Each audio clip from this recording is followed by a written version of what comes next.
Dom is a father to 2 boys and a leader and mentor in his field.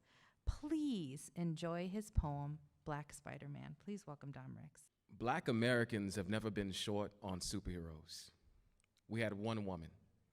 She was so good at moving folks around, people thought she was a railroad, but nobody could track her.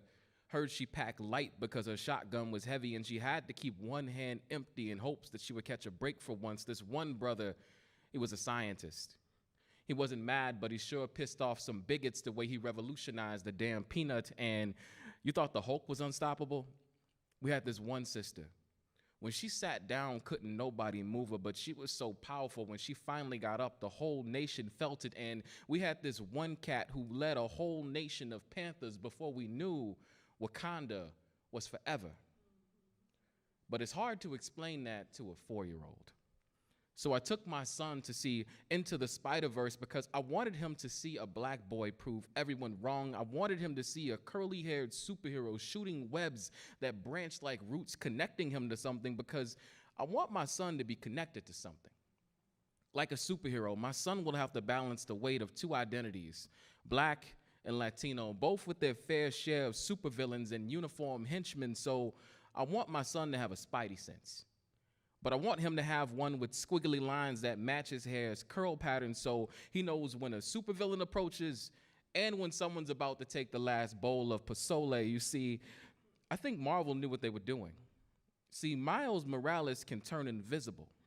And as a black man in America, it pays for Miles to disappear and come back on his own terms, because so many others only come back in the form of tears and hashtags. And though some supervillains tweet, they still tend to misread us, mistake Skittles for 6-shooters, the can for a grenade, our pain as rage, our rage as unjustified. The lack of empathy is unjustifiable, but the facts are undeniable.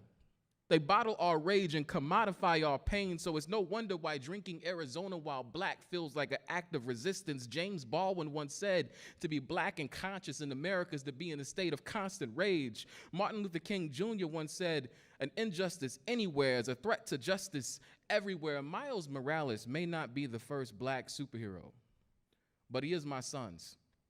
My son turned to me in the theater and said, Daddy, he looks like me. I'm just afraid for the day I turn on the news and he says, Daddy, he looks like me. I wonder what I'll tell him. Don't want to say a bullet and a hanged jury is our kryptonite, that when we pass, people care more about our profile picture than how picture perfect our smile is when we stay in profile. Hard to explain that having a little weed in the system is why suddenly so many people are okay that he's gone, and he's not coming back unless we tweet him, because he's not Miles Morales. So I won't say any of that.